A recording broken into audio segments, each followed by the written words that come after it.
Hi guys, आजचा blog एकदम fast पण फनफुल आहे. सकाळी तयार होऊन आम्ही निघालो होतो मॉलला. सगळ्यांचा मूड एकदम एक्सायटेड होता. मग आम्ही थेट गेलो हॉटेलमध्ये नाश्ता करण्यासाठी. मग आम्ही तिकडे नाश्त्यामध्ये डोसा, सँडविच, कॉफी मस्त एन्जॉय केली. हे सगळं छान होतंच, पण त्या स्ट्रॉ खूप छान होत्या. मग आम्ही तिकडून निघालो. कृष्णाची आणि माझी मस्ती चालू होती. रेन व्ह्यू एन्जॉय करत आम्ही मॉलला पोहोचलो.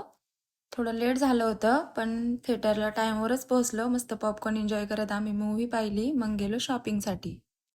मग मी इकडे छान बॅग घेतली. कृष्णाने पण टी शर्ट घेतला. मग आम्ही गेलो कॉस्मेटिक घेण्यासाठी.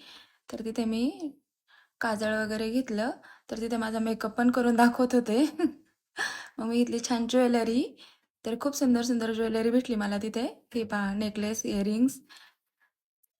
परत येताना आम्ही जेवणासाठी स्टॉप घेतला. मस्त जेवण केलं, आईस्क्रीम एन्जॉय केली आणि पोहोचलो घरी. कसा वाटला तुम्हाला आजचा माझा मॉल? आवडला असेल तर लाईक शेअर करा. चलो बाय, गुड